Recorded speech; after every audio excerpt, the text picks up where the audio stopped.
intention, Samma Sankappa, in the talk about the Eightfold Path. And the intention is, by the end of these 8 talks, when you've learned to practice the Eightfold Path, you should all be fully enlightened, because that's what the Buddha said. Anybody who practices the Eightfold Path will be enlightened. So if by the end of this retreat you are not enlightened, you can ask for your money back. You won't get your money back, but you're always allowed to ask for it. That's why these talks sometimes, to raise more money, we say, no, we can't actually charge to come in for a talk. That's wrong, that's not according to the Dhamma. So what we are thinking of doing is you don't charge to come in, but to get out you have to pay. But of course that's too sneaky. The talk about this evening is one intention. It's one of those parts of the Eightfold Path which is not talked about enough, which is not explained, and so it becomes the unknown factor of the Eightfold Path. Right intention. And as you should know, the intention is the most important part of anything. It's what you intend. That way your mind and your body follows. So if you know what right intention is, skillful intention, and you get that right, everything else follows accordingly. And I use this especially in meditation, which I'll come up to later on in this talk, saying if you understand what right intention is, then the whole of meditation becomes very clear.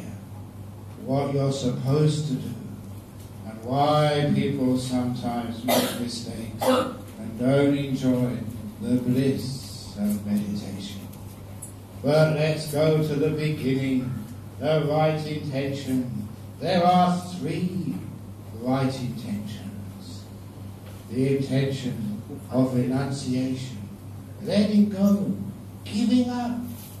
The intention of kindness, of love, of compassion. And lastly, the intention of gentleness, non-violence. In Pali, it's nekama, renunciation, letting go. Avayapada, otherwise known as metta, loving kindness. And lastly, ahimsa, which Mahatma Gandhi made very famous, the path of non-violence. So what do we mean by each one of these? First of all, the path of letting go. And we all know that's an important part of meditation, to let go. So, in my monastery in Perth, we do not have donation boxes. We don't have donation boxes. Instead, we have letting go boxes. We can let go because, this is science.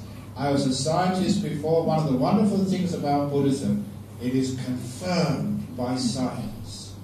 Modern science tells you exactly what meditation is and how it makes all sorts of things happen.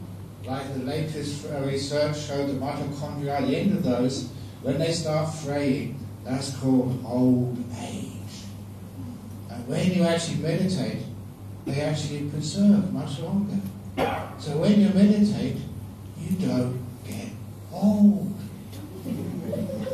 Now sometimes people think I'm only 60. You wouldn't believe if I tell you I was 110, would you? You wouldn't believe that because it's wrong anyway. But all of you ladies especially, it means you don't have to go to makeovers. You don't have to have Botox. You don't have to have these uplifts to parts of your body. You meditate. And when you meditate, those things can actually be levitated. What's that old joke about the old lady? There was an old lady, she was maybe in her 70s. She just lost her husband. And she was so depressed without him, she decided she didn't really want to live.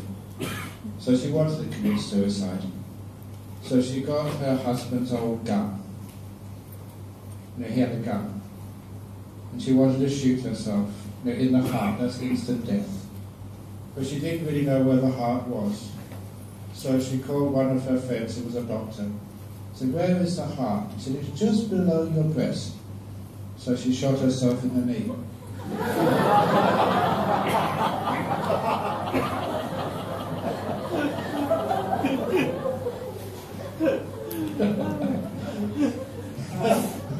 That's what happens when you get old.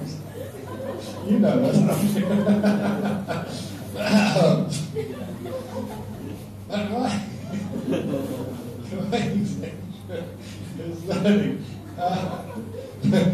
how to let go of everything and be peaceful. Then you have all these wonderful benefits. So the first thing we have to renounce in the Eightfold Path is all those things which create problems for us. And let go of all your difficulties and problems in life. Why can't we do that? Very strange, I've been telling people today. When you remember your past, what do you remember? Mostly all the things which went wrong. Can't you let that go? I like to talk to people about the simile of the photo album. Because many of you have got photo albums. Somebody gave me a photograph yesterday about, was it today? I don't know. When you live in the present moment, you don't really know whether it's today or yesterday or the future or whatever. But anyway, when I had my 60th birthday with my brother, it's a nice photograph, seeing me, my brother and my sister-in-law. We like to keep happy photographs. And I've been to many people's houses, and I've seen usually a photograph of when they got married. I see the photograph of them. Usually when you get to college, you get your degree. You know, your parents on either side, and there is you with this funny hat, like a penguin. And that's a happy photograph. You see the photograph when you're on holiday overseas. See all these happy photographs which you have in your house and your albums. But I've never ever gone to somebody's house and seen a photograph of their divorce. I've never seen a photograph of them doing their homework. I've never seen a photograph of you stuck in the traffic in KL on the way to work. You have the happy photographs. And why do you have photograph albums with the happy photographs? Because whenever you're feeling a bit depressed or a bit down, you can open up that album and you have all these happy memories. Oh yeah, that was me when I was at university. You know, look, that was 30 years ago and I haven't changed. Look at me, that's with my lovely wife when we first get married. Oh, she was so beautiful then. Shame I can't do an exchange somewhere, but anyway. Look at that, that was when we were on holiday overseas. Wasn't that wonderful memories? Because when you look at those photograph albums with the beautiful photographs, it gives you a lot of happiness and joy. And we don't keep the ugly photographs, the ones of when we're in trouble, suffering. You've never seen a photograph of someone in hospital, sick. Those are happy photographs. The happy photographs uplift us. They cause us positive energy, happiness, and we share that happiness with other people because we're nicer people to live with. So there's another photographic album which we have inside here. And unfortunately, that one, we keep a lot of unpleasant photographs. The photograph of when somebody cheated on you, or when they called you a pig, or when they smashed your car, or they stole something from your house. How many people, when somebody died? Why do we keep the unpleasant photographs in our head? So the first thing we should do in renunciation, please renounce, let go of all the unpleasant memories in your life so far. There is inside your brain the delete button. Delete, delete, delete. On the computer, that is my favorite button. The renunciation button. Delete. delete, delete. Because when you do that, all these old emails, I don't know where they're from, they're probably from the BGF, I don't know. Delete, delete, delete, and they all disappear. And that means you renounce, and so you're peaceful. You don't have any bad memories. You don't have any fears of the future. Let go of all the anxiety about what will happen next. Who knows what's going to happen next? In fact, so many of the things which I was worried about, they didn't happen. Usually something else happened. Often something worse. Which is why I said that sacrifice. Never do today what you put off until tomorrow, because you might die tonight. You don't know what's going to happen in the future. So learn how to live more in the present moment and let go of all your future concerns and worries.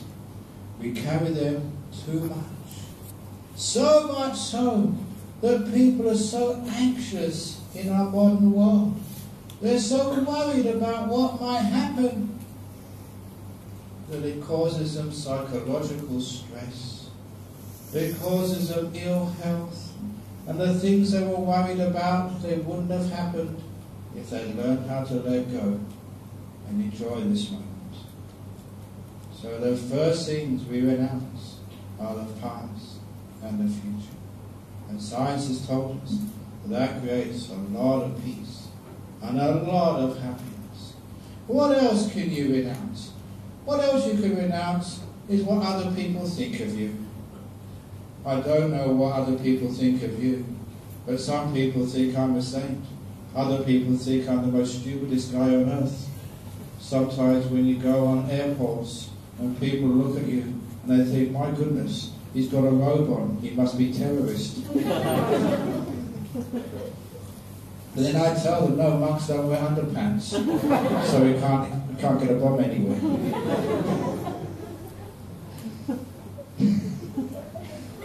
You can have good fun as a monk, going all over the place and letting go of things. Because sometimes that, you get into situations, and you just let go when people sort of start criticizing you, and they start calling you bad names. You let go of what people say about you. What do they know about you anyway? How can they know who Ajahn Brahm is?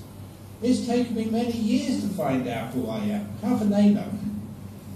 So whatever anybody says about you, please let it go. Renounce what other people say so you can be free and you're not concerned about being controlled by other people's expectations. You do what you feel is right, not what other people, not just trying to please other people. Otherwise you'll spend all your life trying to please others. That's so much stress for you. Instead, be yourself, relax and be free. And that way actually you please many more people.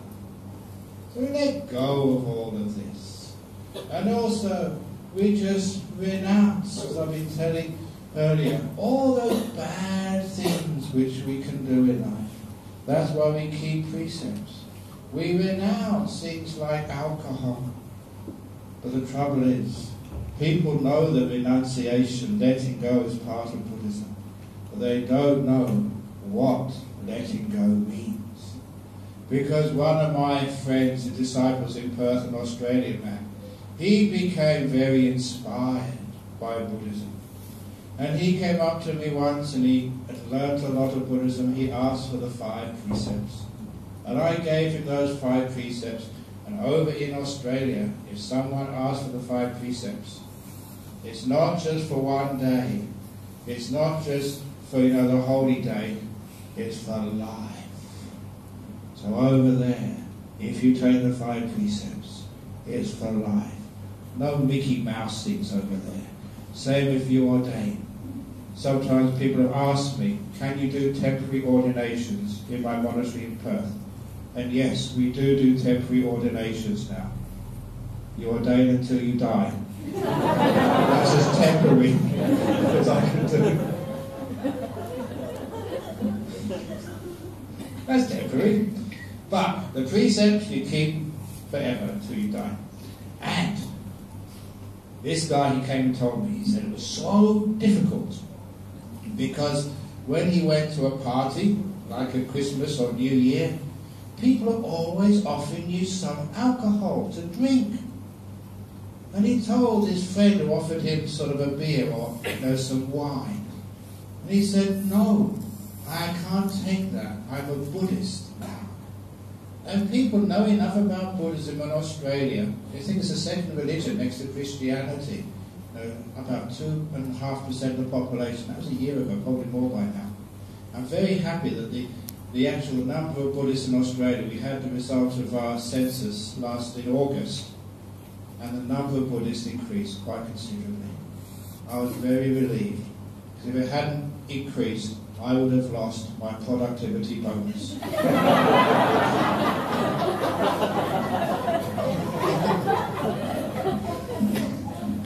I wouldn't have reached my sales figures.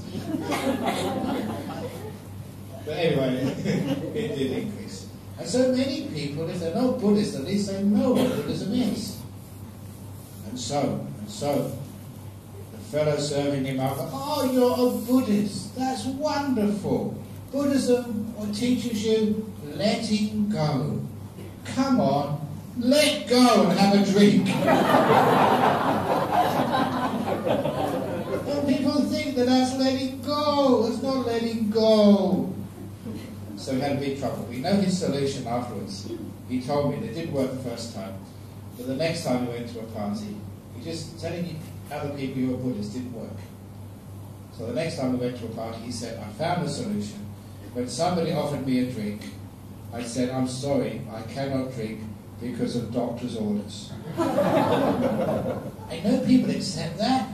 If it's doctor's orders, oh, you poor thing, there must be something wrong with you, you can't have alcohol. And they don't argue about that. He said it worked every time. And then I asked him and said, hang on, aren't you breaking one precept? So keep another one. You're lying, there's nothing wrong with you, you're in good health. And that's when he reminded me that he knew more about Buddhism than I did. He said, what do you mean it is doctor's orders? Because in the sutras, the Buddha often compared himself to a doctor. He was Dr. Buddha's orders. So you can always tell people, if you give out alcohol and you go to a party, don't say because you're a Buddhist. Sometimes people won't accept that. But say it's doctor's orders, Dr. Buddha's orders. And they don't accept that. So we let go of these things, we renounce them. Now, why do we renounce these things? We renounce these things because it creates peace and happiness and harmony in our life. As I said yesterday, right view, what the teaching of Buddhism is whatever leads to peace, to happiness, to harmony, the sense of freedom. That's why we renounce these things, because it leads to greater peace and happiness and freedom and harmony. So that's what we renounce for. It works. And certainly in my life as a monk, actually before I was a monk, I was a layperson, I did this for fun. I kept the 5 precepts for fun. I became a monk for fun. I keep on doing things for fun. I come here to KL to teach for fun. When you do good karma, you have fun. I tell a lot of people, I am a good time monk. I have a good time. You know why? Because if you want a good time, then be good. That's having a good time. So this is what renunciation really means. Now if you want to go further in renunciation, more than just ordinary fun, to very, very deep states of peace, why don't we renounce all of our attachments? Let them all go, because the opposite of renouncing is called attaching. So there's the old simile from way back of how we used to catch monkeys. And it was very easy in the old days to catch a monkey. All you needed to do was to go into the forest, into the jungle, and find a coconut on the ground. And you put a little hole in the coconut, drink the coconut water, and maybe some of the coconut flesh inside. And once you've eaten the coconut, you find the string and tie the coconut to a tree with a stout rope. And then just put a banana inside the coconut. Now the trick was the hole had to be just the right size, so a monkey could put their paw in, but couldn't pull the paw out with a banana inside the paw. And you just leave it there and go home and have a nice evening, and sure enough, a monkey would find that banana inside the coconut and put his little hand inside. And of course he could put his hand inside, but holding the banana, now his hand was too big to pull out. And all night he'd be trying to find a way to get that banana out, but he could not do it. And even when the hunter came, what did the monkey do? Just tried even harder to get that banana out. And all he needed to do was to let the banana go, and he could run away and escape. And there were so many other bananas in the forest. But he couldn't let go of that banana. You know why? Because it's my banana. I found it and it's mine. And even though the hunter came very close, there's no way the monkey will let it go because of attachment. Because it's mine. Even though it's going to cause that monkey to be captured, maybe killed, or put in some circus or zoo and lose its freedom, the monkey couldn't let go because it was mine. Now you know the story of your life. How many times when somebody, say, gets sick or dies, you can't let them go? Why? Because it's my mother, my father. Even though it caused you so much distress, grief, suffering, why can't we just let it go? And then just like that monkey, we could let the banana go and just walk away with freedom. It's very hard for us to let things go, to renounce, when we think it is mine. Your relations, your mother, your father, your brother, your sister, your husband, your children, are they really mine? Do they really belong to you? You've had many mothers and fathers in life. Why do you think this one is yours? It does not belong to you. It belongs to nature. When nature wants to take their body away, it will do. Whether you object or not, it's part of nature. That's why we have to let it go.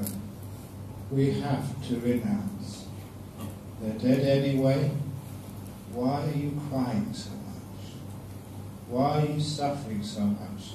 Is that what your mother and father would want you to do?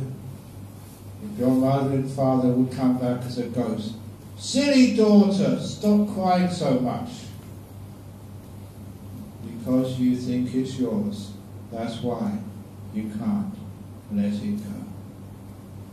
We don't own these things. The only thing we do own, we don't own our husband, our wife, we don't own our children, we don't own our parents. The only thing we do own is our karma. That's our only possession. So please look after that. Care for that. Other people who come into your lives, we have to let them go. To renounce. It's a wonderful thing when you can do that. I can say that very easily because my mother died last February. And so many people came up to me and said, "Oh, I'm terribly sorry to hear that, Ajahn Brahm." What do you mean, terribly sorry? Would you be sorry to hear that someone has just been released from jail? I'm terribly sorry you're free now. No. She had Alzheimer's disease for about 3 years. She didn't even recognize who I was. even though I was the only person dressed like this who would come and visit her. I thought she would remember me dressed like this. But no, what Alzheimer's is, you don't know who's who. A funny thing about that, it's part of letting go. One of the nice things about the facility, the home in which she was living, because she needed 24 hours care, when I went to visit her once, my brother, who came with me, noticed she was wearing a dress which didn't belong to her. Because in that facility, so many women, because of Alzheimer's disease, they didn't recognise whose dress belonged to whom. So they just see one they liked, and if it fit, they would wear it. So someone else was wearing my mother's dress, she was wearing somebody else's dress. It was wonderful sharing. Why can't we do that? So when you go out, if you see a pair of shoes you like, they're better than yours. It's sharing. Because you can't remember which one is yours. So there's some nice things about that, but obviously, when there's not really much quality of life, you don't know really what you're doing and who's around you. It was a great relief when she passed away. So personally, I was very happy. At last, my mother is released from that terrible prison of forgetfulness, where she doesn't know who she is and who anyone else is. What a wonderful thing that is. It was like being released from prison. So when we understand some of these things about death, I always look at the positive side of death, and that helps you let go of things. People who die young, and for me now about 60, young is about 50 or... It's wonderful. Think of all the things you escape. Old age, Alzheimer's, arthritis, all these other diseases which old people have to deal with. You get out of that by dying young, you lucky thing.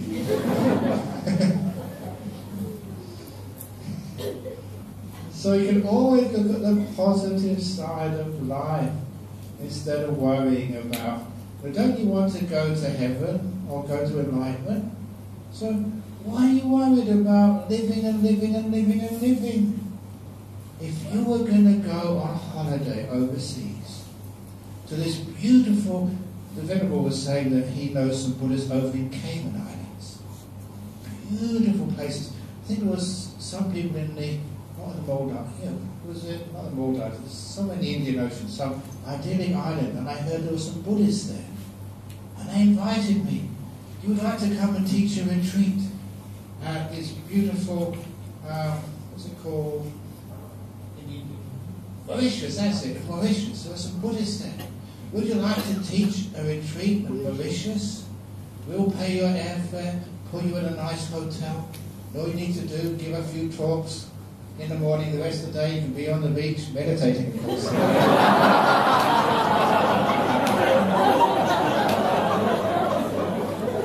Wouldn't that be a lovely thing to do?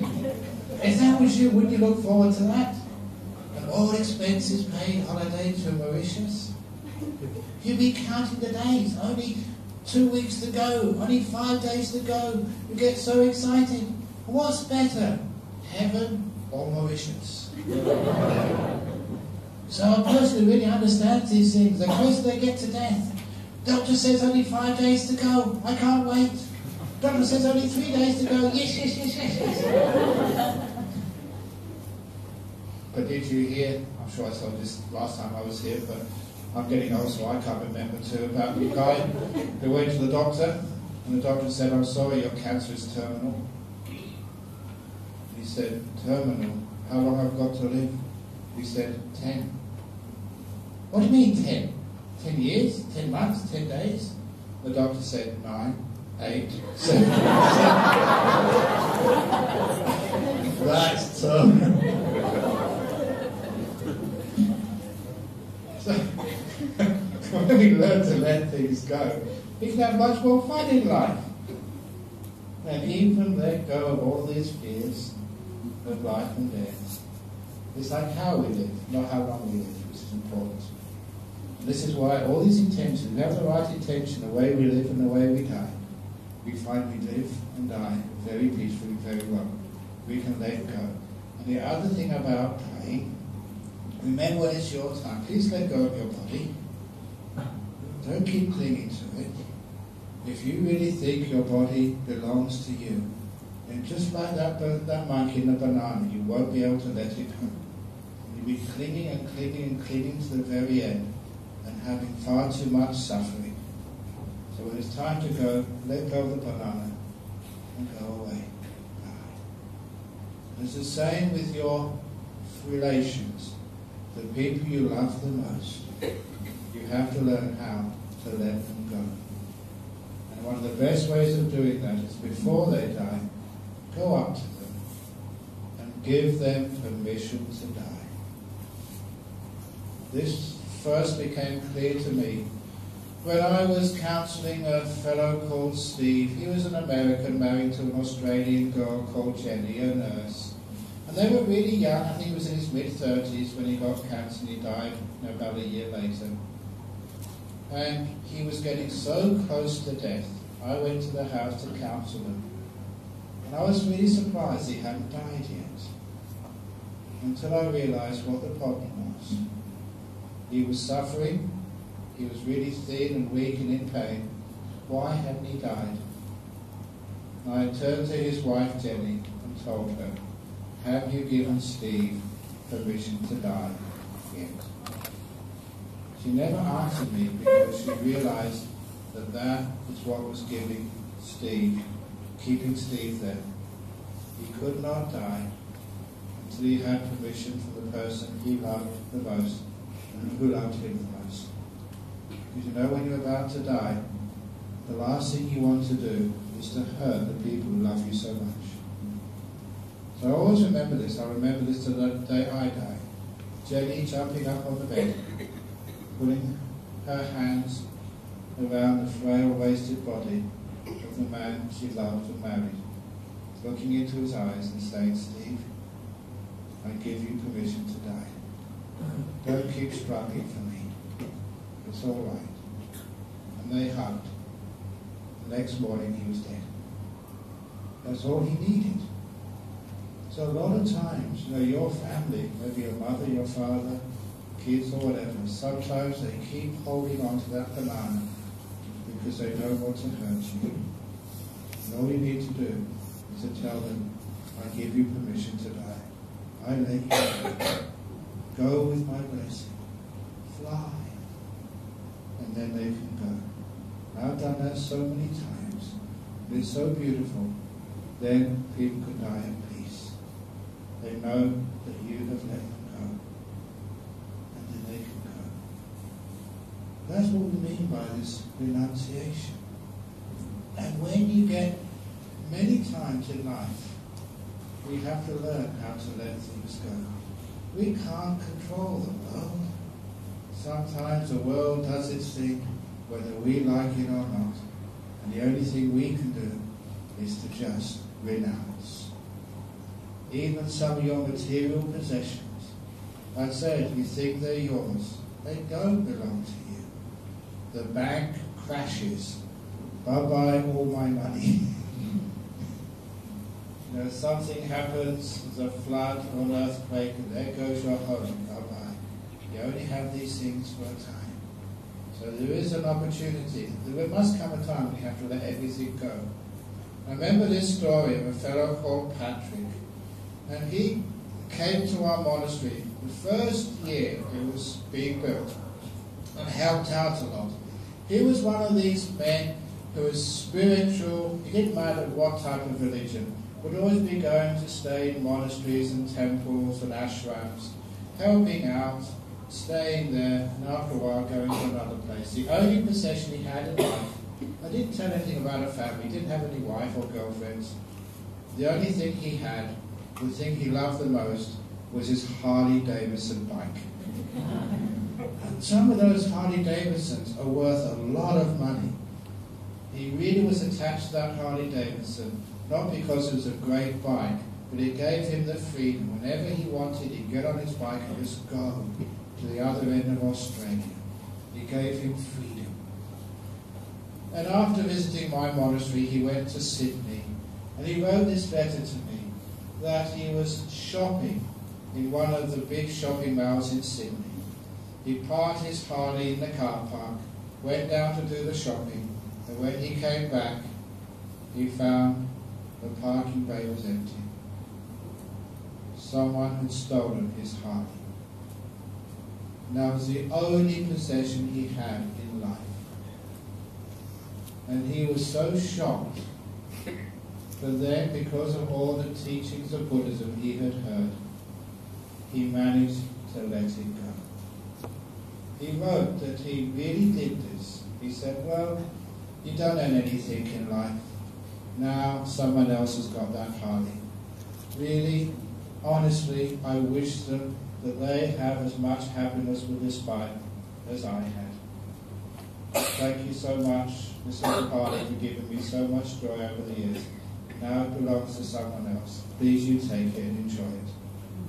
And he was so happy and proud that he could actually let something go. He actually did that. And he felt, wow, all these teachings I've been listening to over the years actually work. It's been stolen, I've lost it, you can't get it back. Now I'm not suffering. I'm just having this beautiful compassion. Whoever's got it, may they be happy. He was so proud of himself. He passed a very hard test. And as he was patting himself on the back, that's when he realised he was in the wrong level of the car park.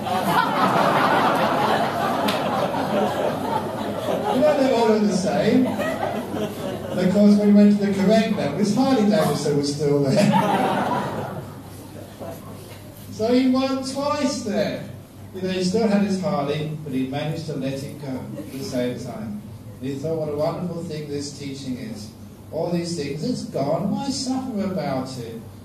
Just wish the thief happiness and well-being. Isn't that what a Buddhist should do? And you could actually do it. That's part of renunciation. So you renounce these things, and you don't suffer so much. And again, the only thing you do have is your karma. But the real renunciation of letting go happens when you learn how to sit down and cross your legs and meditate. Because you all hear, those of you on this retreat, the only thing I've ever really taught you so far is how to let go. Let go of everything. And especially let go of this person inside, always controlling things. It's amazing what happens when people stop controlling. I'm not sure if this happens over in Malaysia, but certainly in Australia, sometimes there are power outages. And the intersections of major roads, the traffic lights stop, they don't work. And everybody knows that when the traffic lights go out, the traffic flows more freely. People give and take, then they don't have to wait on the traffic light when there's no traffic coming in the opposite direction. And even better than that, there was this story from Jerusalem a few years ago when the doctors went on strike for 2 weeks. The doctors didn't do any operations or any work. The nurses had to look after everybody. And in those 2 weeks, when the doctors weren't at work, the death rate plummeted. People were far healthier when the doctors weren't intervening. And that's true. I've got a paper in my monastery. Are there any doctors here? You're doing a wonderful thing, not working for 9 days. That's a true story. Why is that happening? Because a lot of times you learn how to let things go. It's amazing just how people become healthy. This is something which happens in meditation. I've seen this many times. When people get into a peaceful meditation, they're really letting go. Strange things happen to your body. I remember seeing this one lady. She was meditating, and she started sitting in a good posture, and then she started to twist and contort. And I cannot tell you, the posture was something like this, multiplied by 3. And I was really concerned concerned for this lady because I thought she's going to damage something, break some bones, or sitting like that for 45 minutes. Afterwards, she'd be in great pain. So as soon as the meditation finished, I took her aside and said, "Are you okay?" "I feel great," she said. I said, "You know, you were really contorted. I've never seen anybody twisted that much in meditation." And she said she felt wonderful. And then she told me that she had a very bad car accident a few years ago. And she'd been in aches and pains, and after that experience, she never felt so healthy and free of pain. That told me that she'd been letting go, and the body had done that all by itself. When she let go of control, the body knew what to do, how to move so no chi or energy can flow to the parts which are needed. Your body knows what to do much better than you, so if you can get out of the way and just let your body twist or do whatever it needs to do, you will feel much better. The body knows what it needs to do, but you keep stopping it because you're a control freak. And I've seen that so many times when people let go and are peaceful, even blockages in the body get released. A very common thing in meditation is to get what we call hot spots in the body.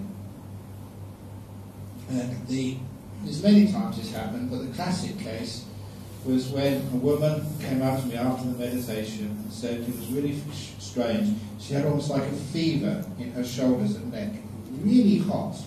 Not just warm, but like almost burning, but pleasantly so. And so straight away I told her, "When did you have your whiplash?" And she put her hands up.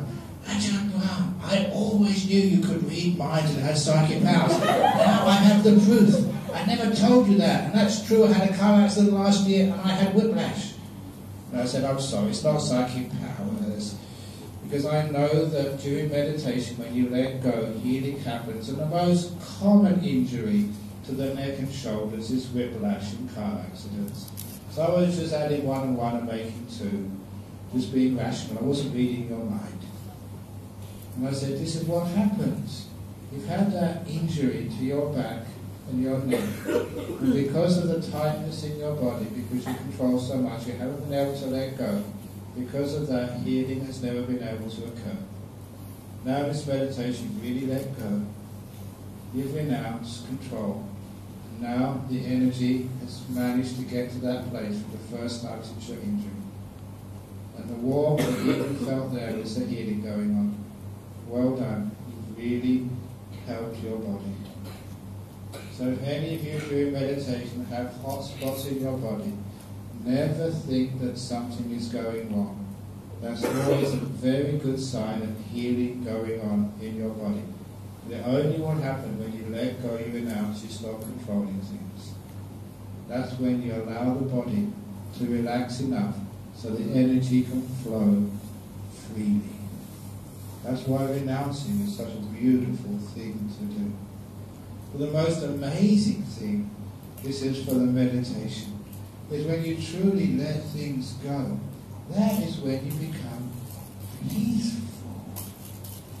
We control so much, we don't allow even our mind to relax. All of this meditation is about being still.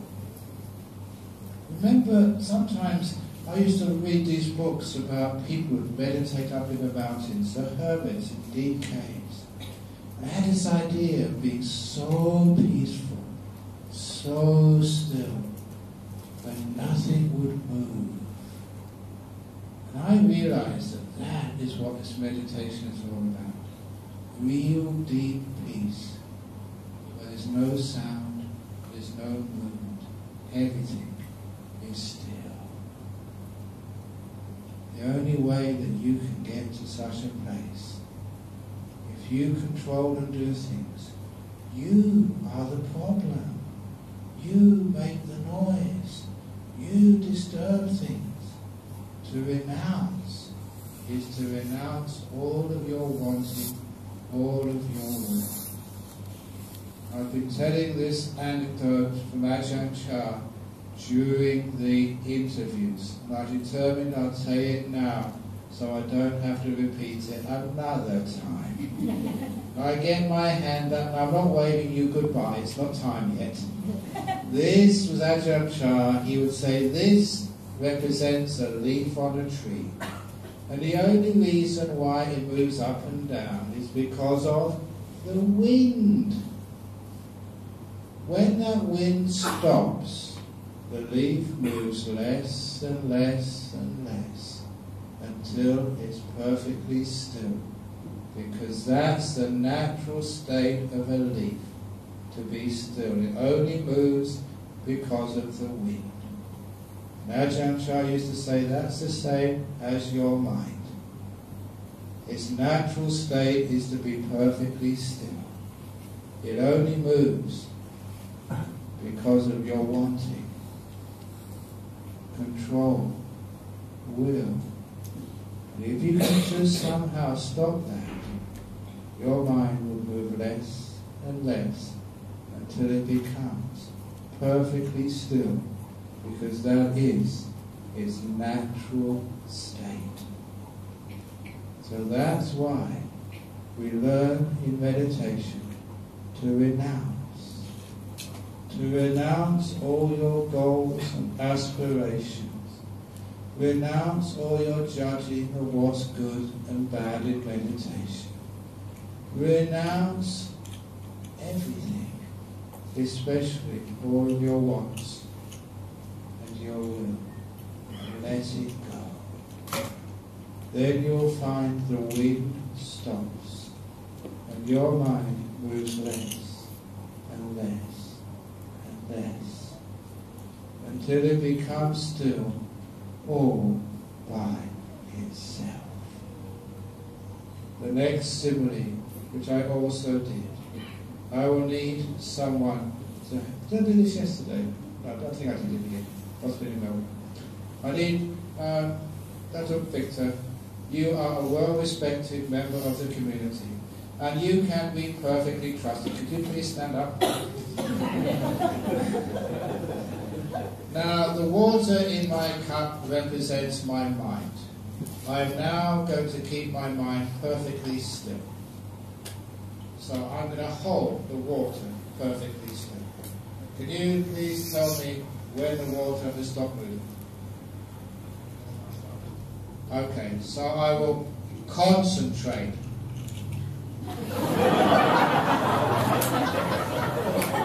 So help me, is it moving more? Exactly. When you concentrate, it moves more. I really try hard. I put effort in now. Now that's how many people meditate. They try to concentrate, they put effort trying to stop their mind moving. And it never works. You get frustrated, many of you give up. There's a very easy way to keep this glass of water perfectly still. You let it go. You renounce it. Give up. Try it. Leave it alone. Now, how's that? Amazing. A big round of applause for my sister.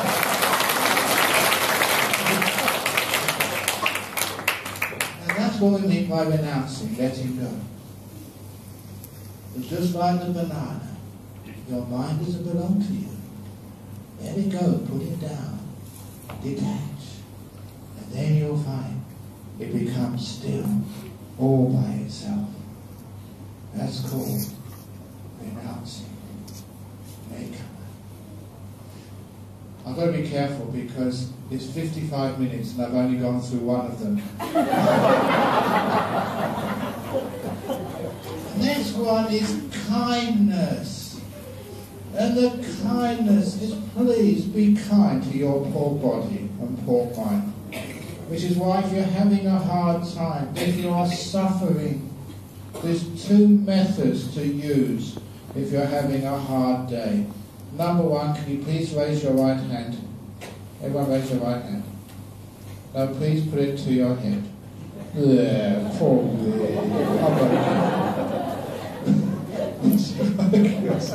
Give yourself a bit of kindness. And number two, put out both your arms. Breathe them in and in. If no one else will hug you, hug yourself. Oh, lovely. Ooh, that's nice. It's amazing how a little bit of kindness like that takes away a lot of pain, a lot of stress, a lot of unhappiness. Now try that. It actually works. It's not just a joke. If you're ever having a hard day, get your hands up and give yourself a hug. If you're having a bad meditation day, nothing works. Give yourself a hug and say, it's okay, Ajahn Brahm. Nobody's perfect. You're all right. Because what you're doing with that kindness is another form of letting go. It brings up happiness, energy, and peace. The sorts of things which we want in this life. Compassion in life is again all about giving people the benefit of the doubt. You don't know why they did that to you, but be kind. They must be having a bad day. That's why they said such things to you. That's why they did such bad. You must be doing a very, very bad day. And that's so true. Husbands and wives, if your husband comes home and scolds you, it's nothing to do with you. It's because they've had a very hard day at work. And they're just like what you call venting. They're letting go of their anger at someone they hope will understand. It's nothing to do with you. They're just in a bad mood. If they're in a bad mood, you just give them a big hug. You don't need to scold them back, because that just makes things worse. So give that loving kindness. And in this path of Buddhism, it's not just loving kindness to people. It's loving kindness to yourself. You poor thing, you've been meditating all day. And some of you have been so frustrated, you're probably wondering, how am I going to last another 7 days? Oh my goodness, it's only, what day is it? Day Sunday, another 7 days to go, I'm not going to make this. No, be kind to yourself. You've done a very good job. That's why I've developed my loving kindness so much. I never ever criticize anybody. That's why those of you who come into the interviews, have I ever criticized you? You come in and say, oh, my meditation is terrible. And I say, very good. You come in and say, I've been sleeping all the time. And I say, very good. You come in and say, I decided to convert to Christianity. And I say, very good. It's great fun doing that. In fact, that's so well known in my monastery that now they say I don't need to do interviews anymore. They just need to have some statue or some robot. And you come in and tell all the problems, and I say, very good.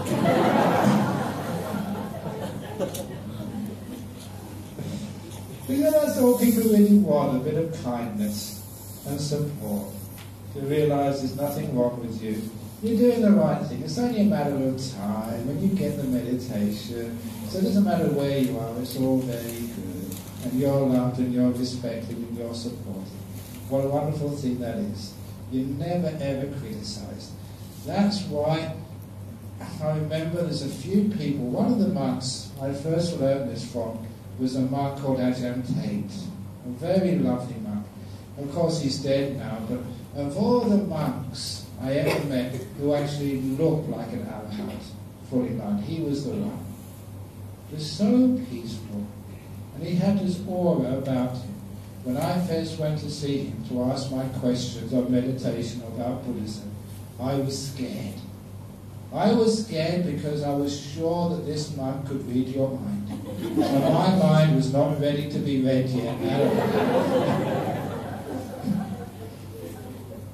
But when I went in to see him, I had this wonderful feeling that he was a person who would never ever criticize you, who would never ever hurt you.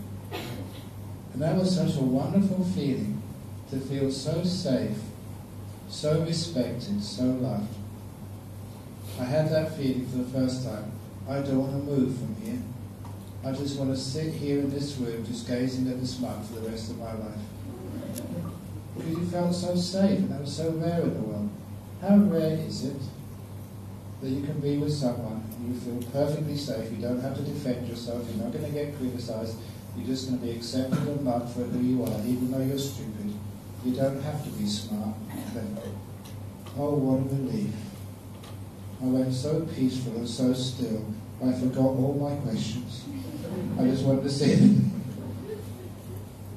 And then what somebody said to me afterwards, they gave this simile of the spikes. The simile of the spikes goes like this. Many people have got invisible spikes coming out of their body. They're really sharp. Some people's spikes are so long and so sharp, you get even close to them and you get scratched. Those sort of people I'm talking about, you don't even want to be in the same room with them. You get too close into their personal space and you get hurt. Those are the people with the long, sharp spikes. Most people have got invisible spikes. They're not that long. You get too close to them and you get hurt. There are some beautiful people in this world who've only got tiny spikes. You can go out with them, you can be close to them, you get too close, and then you get scratched. And there are a few very rare people in this world who've got no spikes at all. These are the beautiful, loving arahats, enlightened beings. Without any spikes, you can get as close as you like, and you always feel 100% safe, respected, and loved. You don't have to do anything. The love comes without any conditions. And it's very rare to find people like that. And if you find people like that, you never want to leave. So this is what we mean by loving kindness. Because you have this beautiful sense of acceptance and love, you never want to leave. I just want to sit there forever. If you have that attitude to your mind just wants to sit next to you forever. And you never ever have any restlessness. The only reason why in meditation you are restless is because you don't have enough metta in your meditation. If you had enough loving kindness, your mind would always be trying to escape from you, trying to run away because it's scared you may hurt it. Have this beautiful sense of loving kindness. Mind, I love you so much. You can do whatever you want. The door of my heart is open to you, mind. If you fall asleep and have the most weird sexual fantasies, it doesn't matter, mind, I still love you. It's amazing just how that creates so much peace in your mind. Because that loving kindness is another way of letting go. The door of my heart is open to you. No matter who you are, no matter what you do, no matter where you go. That's what we mean by love. Unconditional, no strings attached, no demands. Loving your meditation, no matter what it's like. Sometimes it's like counterintuitive. We think if we want to get peaceful, we have to do something. But no. Love. Loving kindness. Allow this moment to be no matter what it is. Open the door of your heart to this moment no matter what it is. And then you're peaceful. Then things don't disappear.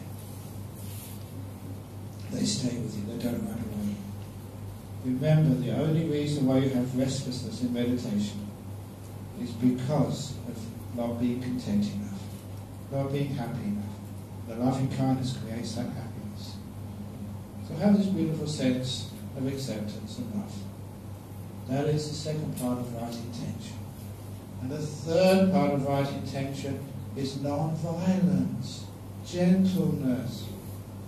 So please, all you people meditating, please don't do violence to your body.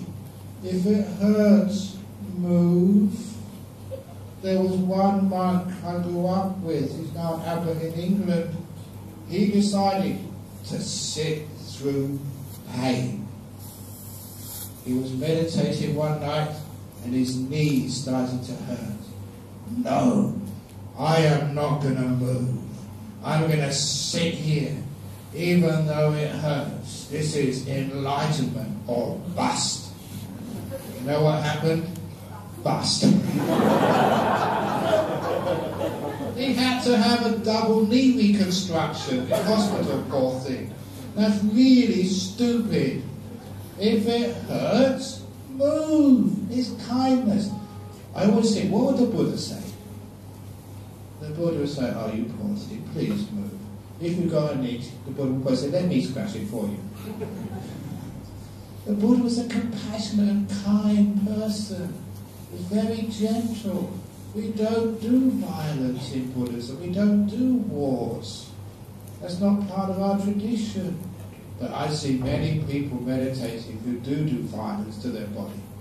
They sit here, I'm not going to move.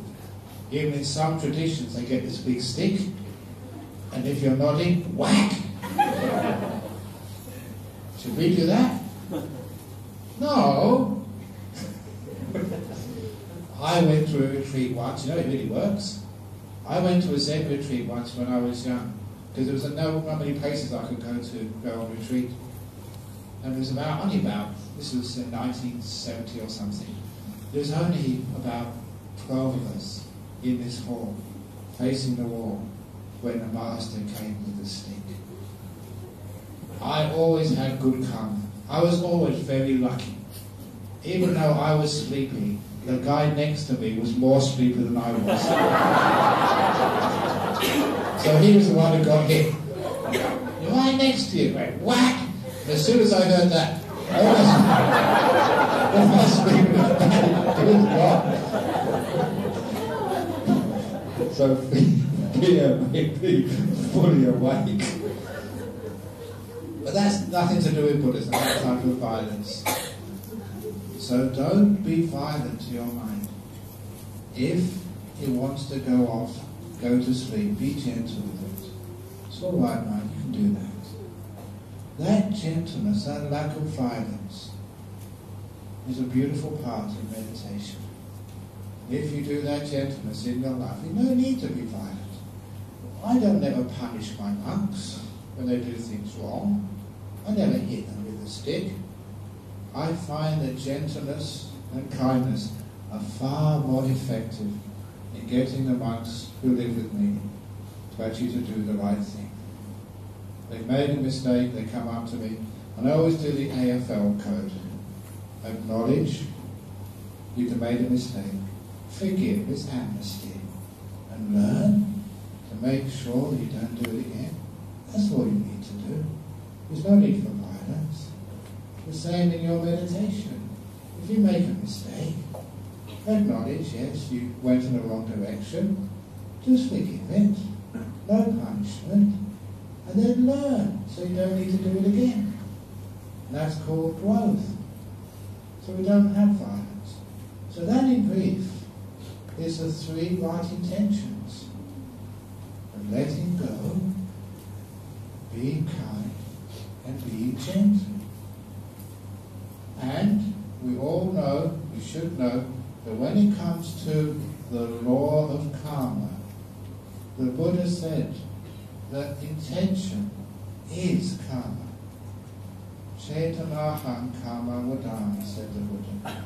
The intention is the most important part of karma. So, if you want to make good meditation karma, then in every moment of your meditation, please let go, be kind, be gentle. You are making good karma. And if you have faith in the law of karma, it means eventually you will get the fruit of that good karma. You will find peace, bliss, all the deep meditations and enlightenment, because karma is the cause. Instead of letting go, sometimes I have said to make peace. It's another way of saying let go. Make peace means not controlling. So very often I've told people in meditation, what you need to do is just to make peace, be kind and be gentle. That's all. And sometimes people say, where did that come from? That is the second factor of the Eightfold Path. So if you want to meditate well, remember the Eightfold Path. Remember right intention. Good meditation karma. That's all you ever need to do. Whatever you're experiencing, make peace. Let go. Be kind. Be gentle. And that's the best you can possibly do. So when people ask me at any stage of the meditation, whether you've still got a sore body, whether you are sleepy, whether you're thinking a lot, whether you can't watch anything, they say, oh, I can't meditate. I say, can you make peace with how you feel? Can you be kind to it? Open the door of your heart to what sleepiness? Can you be gentle? If you could do those three things, then you can meditate. And that is what meditation actually is. Meditation is not scanning the body, it's not watching the breath, it's not watching the limiters or considerers. That's not meditation. That's what happens when you meditate. But what you actually do is making peace, being kind, and being gentle with whatever you experience in this moment. And you won't believe how powerful that is. That's all I ever do when I meditate. I don't try and get anywhere, I don't try and be mindful, I don't try and do anything except making peace with this moment. Make peace with it, not war. And just so kind to this moment. Whatever moment it is, I say, very good. And I'm so gentle. You see, that's the way I live my life. That's the way I relate to you. That's the way I relate to my meditation. Just making peace, being kind, being gentle. And that's really all you need to know about meditation. And if you say, well, I'm sick, I can't meditate. Can you make peace with your sickness? Can you be kind? Can you be gentle? Then you can meditate. When you're dying on your deathbed, what should you do? Make peace, be kind, be gentle. That is the optimum you could ever do at any time, at any place. It's called right intention. It really is the heart of the Eightfold Path. It's actually what you do. And that leads to all the jhanas and enlightenment. So please, if you ever want to know how to meditate, people ask you how you meditate, please tell them. Just make peace, be kind, and be gentle. You try that in the next few days. It's such an easy thing to do, but my goodness, it works. Thank you for listening. Sadhu, sadhu, sadhu. Okay, so the questions you have to do very quickly today. Any questions about the talk so far? Good, thank you so much for being kind. For making peace. Wow! You're not going to do this in a second. Now, I'll be kind. I'll do the one to the bottom first of all. Wow, peace. Okay, first question. I've got quite an hour to do these questions, so it's going to be. Would greeting and hugging close relations of opposite sex be breaking the precepts? No. If it's relations, look, when my mother was still alive, one of the things which really hurt her more than anything about her son being a monk, because she couldn't hug me. And when I first went back, I was very strict, and I said, no, Mum, you can't hug me. And she was so upset. And so I said, I remembered that loving kindness was most important. So I said, okay, Mum, I'll give you 2 hugs. One when I first come, and one when I leave. And she did that at the airport, and I said, hold on a minute, Mum. And I looked around to make sure there was no Thai people or Sri Lankan people who would criticise me. I said, okay, coast is clear, hug. That's really nice to do. And after a while, because when you first become a monk, you're very, very careful, and you don't really understand why those precepts are there. If it's your old mother, for goodness sake, it's your mother for goodness sake, so just give her a hug. So that's okay. Hugging close relations of opposite sex be breaking the precepts, yeah. An old mum is not going to cause you any problems. In fact, it's really wrong if you don't. But if it's the ex-wife,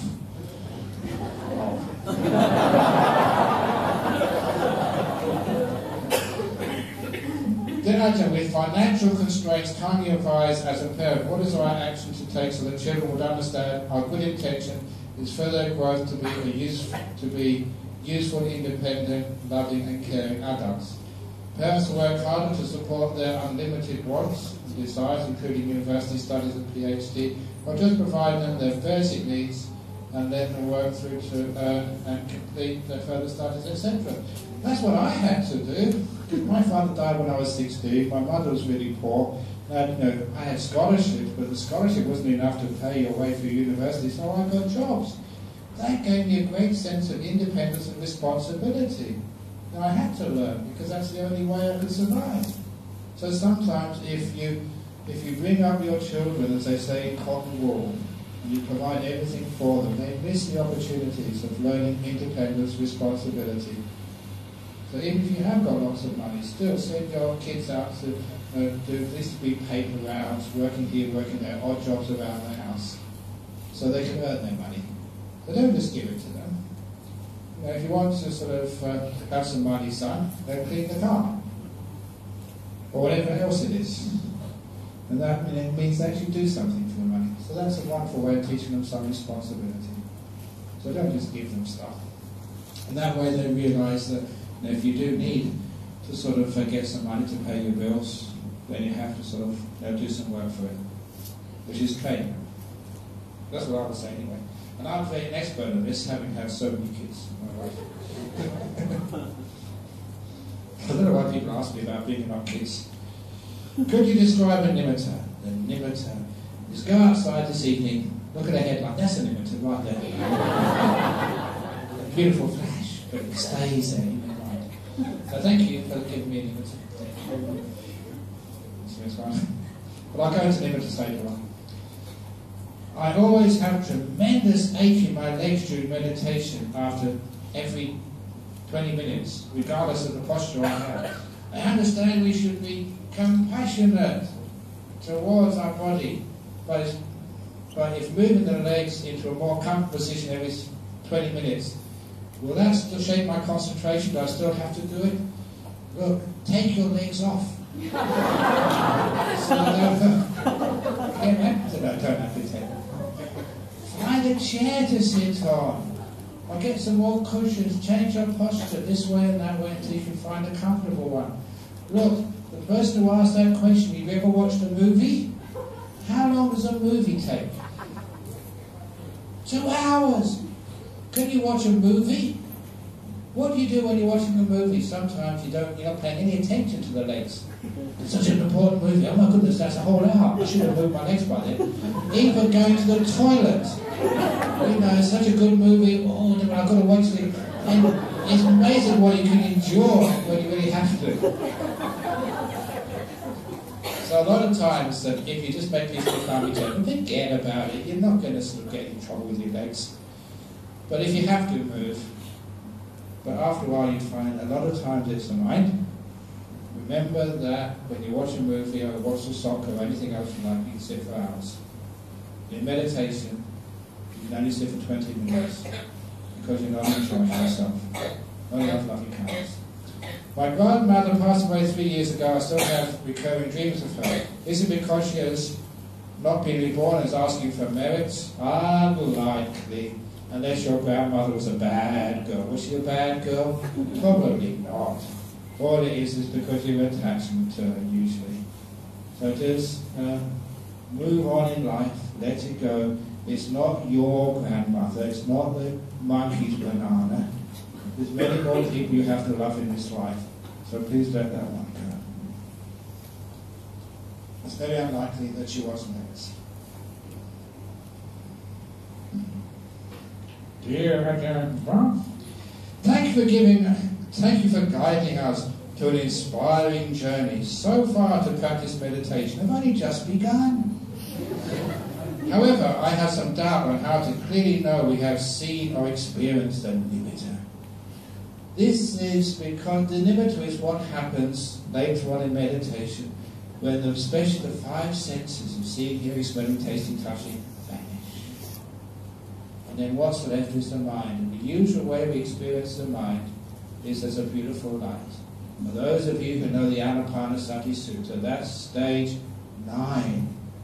Chittampati Samveda. You experience the mind as a beautiful light. The Buddha said the light is radiant. Vabhasava chitta. When the defilements have gone. That's what you experience. It's a beautiful light in your mind. The best time is when the 5 senses have disappeared. Sometimes the 5 senses haven't disappeared yet, but they are subdued. So the 5 senses are not very strong, but the mind is very strong. So it dominates, that's what you see. And don't worry, every one of you will see the nimitta. If you don't see it while you're alive, you see it when you're dead. Have you ever heard people these near-death experiences? Floating out of their body. And what happens next? They go to the light. That is exactly the same as what you see in meditation. Only you're alive, and when you see it when you're dead, you're dead. But what it is the mind manifests when the 5 senses shut down. That happens in death, that also happens in meditation. So you all see it sooner or later. Sooner better than later. And when you do see it in your meditation, because I've been teaching this for such a long time, this is one of my areas of expertise. 99% of the time when people think they see a nimitta, it really is a nimitta. So if you think you've seen a nimitta, the odds are heavily in your favour that it was a nimitta. So just trust yourself. Yes, that was a nimitta. Well done. Very good. But I'll tell you more about that later on in the retreat, because that's more the deeper stuff. Dear Ajahn Brahm, why are some people born or are gay? Are they creating bad karma? Is their presence make some people feel uncomfortable? No, the people who feel uncomfortable are making bad karma. Poor old gay people. So isn't it part of the Metta Sutta to say, may all beings be happy and well? There's no exceptions for gays. The Buddha never said, may all people be happy and well except gays. Did you ever say that? So look, I think Buddhism is very good in this area because we've always had such strong loving kindness. Of all religions, we accept people more than others. Whoever you are, even if you are a person just released from jail, we love everybody to bits, no matter who you are, no matter what you've done, no matter what sexual orientation, whether you are female, male, or whatever. In fact, I made a point of supporting gay rights in Australia, and I was never gay. I was afraid of gays when I was young, because I never understood them. Now as a monk, you can open the door of your heart and understand that's just one way of expressing your sexuality in this world.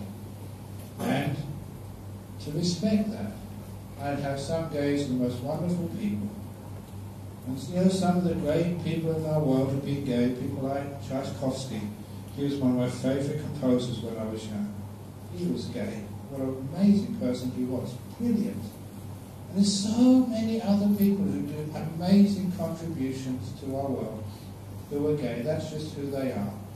And they can't change. That's just who they are. Even it's natural because you ask any zoologists, and there are even gay birds, there are gay dolphins. Throughout the whole of life on this planet, you find some proportion of the population of any animals are gays. So it's natural.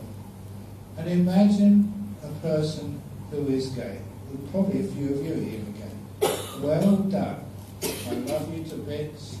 You are also accepted totally as a Buddhist. Gays and lesbians, transgenders, you are accepted. What a wonderful thing it is to be accepted. Sometimes women understand gays better than men because many of you women have been rejected and been second-class citizens for many years. You know what it feels like. And not to be given equal rights and respect. as if somehow a woman is somehow inferior to a man. Now you perhaps know how a gay person feels. They feel like you felt maybe 10, 20, 30 years ago.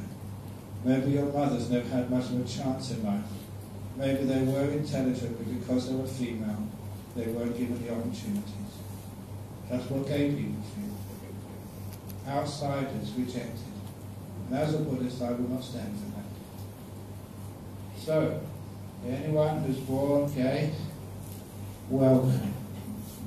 As far as Buddhism is concerned, you have totally equal rights. And I will stand up for you. In fact, these days, especially in the West, gays are accepted. The people who aren't accepted anymore, or still not accepted, are the celibates. It's true. Because I remember seeing this interview from this lady in the United States who said, oh, gays are okay, but celibacy is unnatural. And that's what they used to call the gays. The gay is unnatural. And now they say having no sex at all is unnatural. So I am going to ask for a float in the next Mardi Gras in Australia. Celibate rights. Like equal treatment for celibates. So don't stop discriminating against people who don't want any sex. It's your choice. Dear Ajahn, if I take the 8 precepts, can I eat after noon? In some temples, this is in Sri Lanka, they keep 13 precepts on these Poya days. Poya days is a 1 cloud day, 4 times a month. Full moon, new moon, and half moons. Have you heard about the 13 precepts before? The 13 precepts, you keep 8 precepts in the morning and 5 precepts in the afternoon.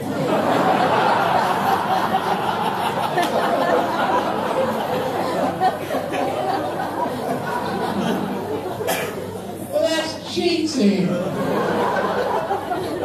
The 8 precepts, the biggest one is not eating in the afternoon, so you only keep that in the morning. So you don't have to do it. No, if it's 8 precepts, the day you keep 8 precepts, you shouldn't eat anything in the afternoon of that day, or at night time. You have to do it at least for 24 hours. Otherwise, it's no meaning at all. So you keep the 8 precepts. If you have got a few more minutes. Each day retreat, we are sort of separated from the outside world, so in a way there is less desire. But when we resume our daily lives after retreat, exposure to desires from the outside world start coming in. How do we sustain ourselves to achieve the similar experience we had in retreat? Easy, don't leave. Renounce.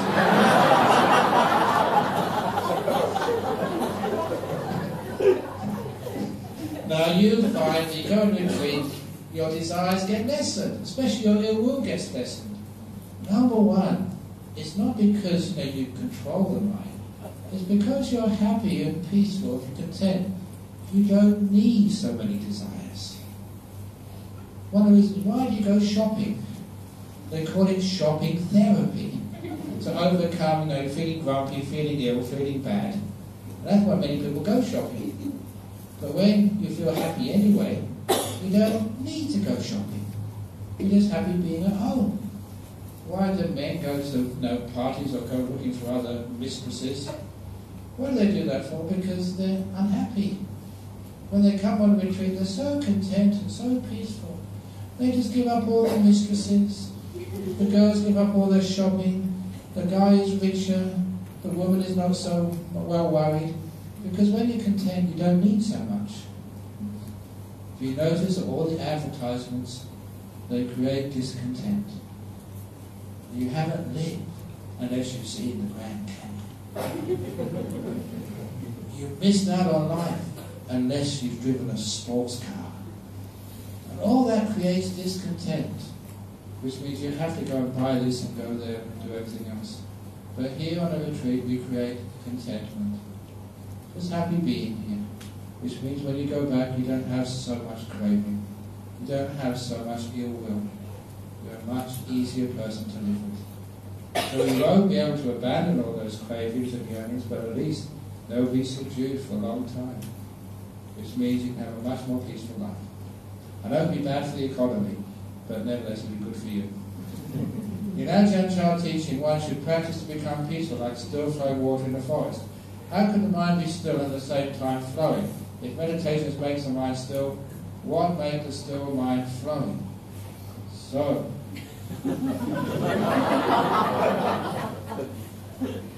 in other words, you are still, but the world is flowing. Just like I don't travel anywhere. I never move, I just sit down on the aircraft, and the aircraft moves. I don't walk, I don't fly, I just sit down, I'm perfectly still. The next thing you know, you land in KLIN. So I'm still monk flying. And that's what happens, you're still just sitting here inside your body and mind, and the world passes by. But you are still, as the whole world moves. And a good simile of that, which is very wonderful for your meditation, is sometimes when you have thoughts, feelings, emotions going on in the mind, in order to renounce it, this is another wonderful simile. Remember the time you watched a movie, maybe in the old movie theatres. Because I remember going to the movies when I was young, and there'd be some movie on the screen, and people get so sucked into the movie that people in the audience would shout out, "Hey, behind you! They're creeping up on you!" And then, did you ever see that happen? And that, how can this a movie? They can't hear you. But still people shout out and give instructions as if the person could hear. That's called getting involved in the movie. But if you can remember, you're sitting in the armchair or in the seat in the movie theatre, and that's just the slides going on the screen in front of you. You don't get so involved. Which means that when somebody dies, you don't cry. When the lovers meet, they run towards each other and they embrace you. Oh, isn't that nice? If you remember it's a movie, you can be peaceful. You can let it go. You don't get so involved. And for those of you meditating, all those thoughts in your mind, the only reason they keep going is because just like a movie, you get involved in them. They're my thoughts. If you can just stand back and say, I'm sitting here in the chair, and these are just thoughts like going on the TV screen, on the movie screen, then you find you don't get so involved. You can let them go very easily and they soon stop. But when you get involved in them, they're interesting, just like the movie. 2 hours goes by, wasting your time. So that's how we let go. Another quick one. Bhikkhu Bodhi in his book, in the Buddha's words, mentioned that to reach the attainment of stream entry, the aspiring disciple should cultivate the 4 factors leading to stream entry. He further mentions that at the peak of the training, when insight reaches its peak, the disciple's understanding will undergo a major transition, which marks the entry upon the fixed course of rightness. The true Noble Eightfold Path that leads to irreversible Nibbana. Can you please explain what the Bhikkhu Bodhi meant by the fixed course of rightness above? Yes, he meant making peace, being kind, being gentle. When you understand what's going on, you understand there's no self in here. So this will business, that is a problem. So that's what happens when you understand streaming. No one in here. So you can't do anything when there's no one in here to do things. So that's what we mean by making peace. Being kind, being gentle. Letting go of your control freak. There's no one in there. So shut up and be peaceful.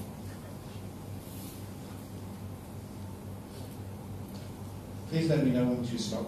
There's quite a few more in the biscuit tin. Ajahn, how does one feel in samadhi? Wow. Oh, give me more. Oh, this is brilliant. It is the bliss better than sex. That's how it feels. Are you interested? That's actually true. Probably mention that later on when I get into the deep meditations. Imagine during meditation when I relax my body for a while, I feel comfortable. But after a moment, the body will start to shake, swing from right to left or left to right. Shall I let it be or why? Yeah, please let it be, but please tell the people sitting next to you to really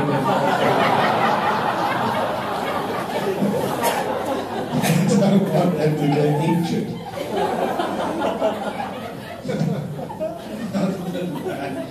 You can please let it happen, because it's just the body doing its thing. Sometimes it needs to move that way just to get energy going from it, or sometimes it's actually stored up stress being released. Dear Ajahn, we are going to die alone. You never know. If you die in an aircraft, you have lots of other people. And the flight attendants are with you to look after you as you die. Oh, that's place to die. If it was the end of the world, we'd all die together. But we're going to die alone. It's necessary to come to terms with our basic aloneness, to be comfortable with it. The mind can become strong and peaceful and understanding, making possible a beautiful communion with others. Please explain, thank you. Yeah. I told you this morning, I think, I spent 6 months in solitude. Never speaking to another human being. Never seeing anybody for 6 whole months. But I was never alone. There was always somebody there. And that was me. Wherever I go, here I am again. Now, I went all the way to Kuala Lumpur, and here I am again. I took me with me. Wherever I go, I can't escape from me. A lot of time that's what people do. They take alcohol and drugs to try and escape. When they come down from the drugs, when they sober up, they're back with themselves again. The one person you can never escape from. You can leave your husband, your wife, you can run away from your parents. The one person you never run away from is yourself. So a long time ago I realized the most important relationship I will ever have is a relationship with myself. So I learned how to forgive myself, be kind to myself, and open the door of my heart to myself totally. Even the dark side, the side which I wasn't really happy with, all the wrong things I did as a kid, that can come in as well. So it's like uniting the whole of yourself, your whole history. Now that's an interesting part which would benefit a whole talk. Sometimes people have been through some great tragedies in life. Being raped, being cheated, having terrible accidents, and they try and get rid of that part of their life. And they never can. And they never should either. That is part of who you are. So instead of trying to get some psychologist or some monk to get rid of that as if it never happened, no. You bring that in. Embrace it. You don't get rid of it. You transform it. That's what acceptance actually does. That's part of you. And that's what we mean by opening the door of your heart to all of you, even the difficult parts which happen. And I teach this to victims of torture and trauma, refugees who come to Australia who've been through stuff which will make your skin creep. Terrible stuff has happened to them. And I tell them, I can never wave a magic wand and make that stuff go away. It never will go away. You have to bring that inside yourself. Open the door of your heart to that as well. And when you stop rejecting it, but accept it, then it becomes transformed. And it's no longer a problem. It's rejecting it's a problem. Making peace, being kind, being gentle, embracing it. That is the solution. That's why monks like me are the ones who teach psychologists. That's where all this stuff comes from. And we understand the nature of the mind. Whatever's happened to you in your life, don't have part of it which you try and imagine never happened. It did happen. Accept it, embrace it. That's who you are. And when you stop trying to get rid of it, then the problem will stop. During meditation, how should I stop myself from slouching? Follow my example. Slouch to the max. And when you slouch to The body's doing what the body needs to do. So if it feels like slouching, slouch. I remember slouching once, and I had my body right in front of me, and it was just bending over.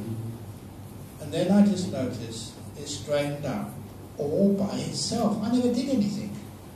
That was the first time I realised this body, it knows what to do. If it wants to straighten up, it will straighten up.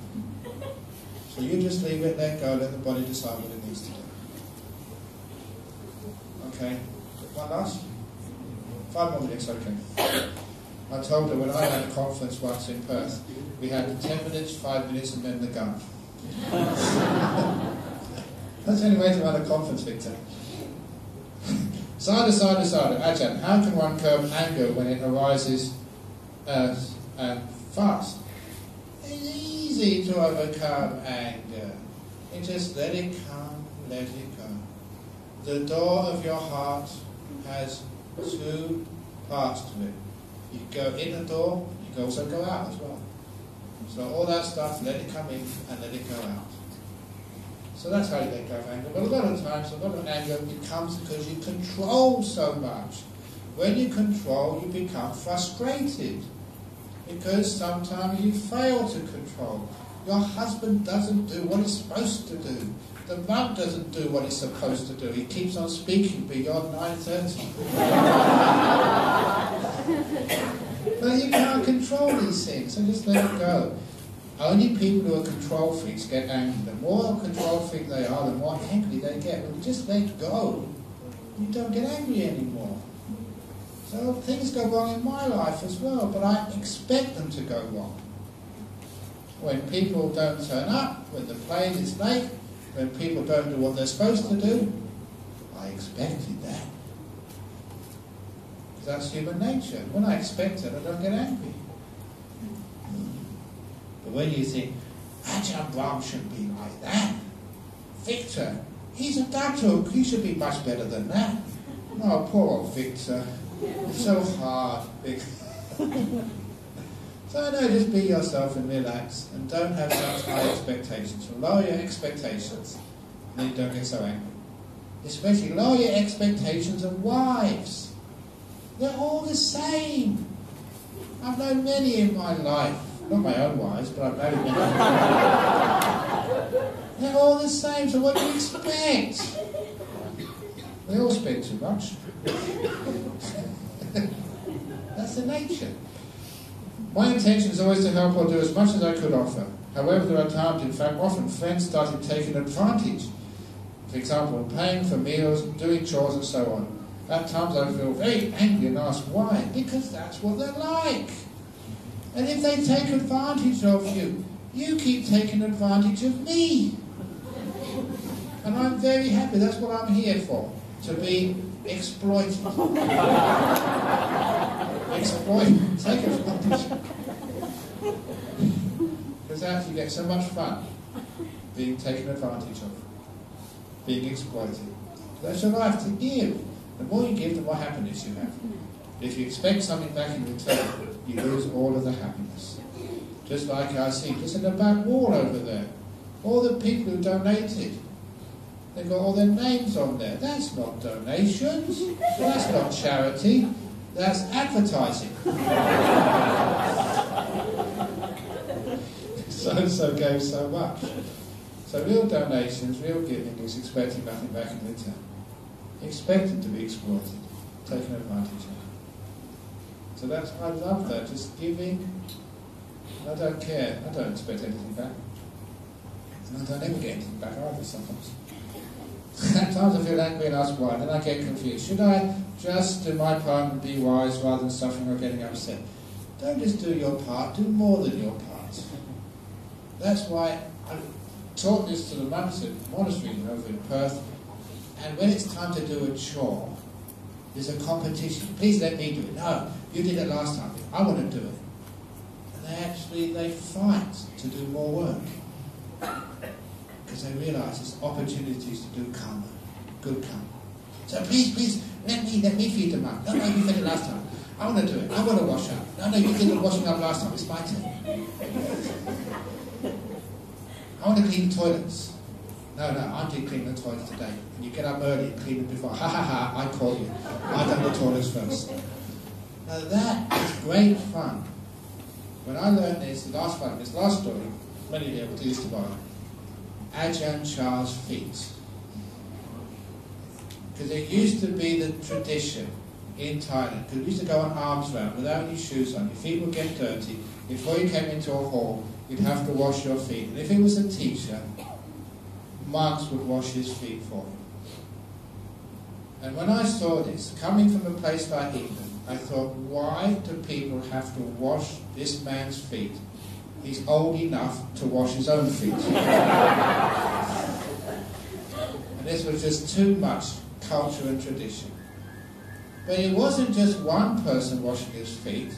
About 20 monks would rush up, and he'd have about 10 monks on each foot. And I thought that was so inefficient. So what I decided I should do was have a roster. That's how you do it. So you're rostered on today to wash the feet, you're the next day, you're the next day. That made sense. That's how we do things in the West. We organise it. Just like you have the roster for washing up here. Now that is not the way to do it. He never had a roster. It was just the fastest, was the one who washed the feet. So I was always a scientist. I decided to do an experiment. I couldn't understand this. So the only way to understand it is do it yourself. And you had to be fast. So I was poised like a cat. Come back early, waiting to see Ajahn Chah. And as soon as I saw him, I rushed up, as with many other monks. But I was fast enough. I got a toe all to myself. And I felt so happy washing the toe of Ajahn Chah. And I always remember that to this day. And then I realised why people do this. I got so much happiness washing the toe of my master. And I understand what giving really is. You give, and it's not because the person needs it, because I need to give. And you do it not because it needs doing, but because you need to give. And when I understood that, I understood why so many people get so much happiness after washing the feet of a monk who could wash it for himself. That was not the point. So if you really want to have a lot of fun tomorrow, you get there and wash the dishes before anybody else. It doesn't matter if it's not your turn. You just do that because it's fun to do, to help, to serve, to look after other people. That's one of the great ways of having happiness. So before I get shot, we do the sharing of merits, and then we have to go. Ida me yatina hoju sukita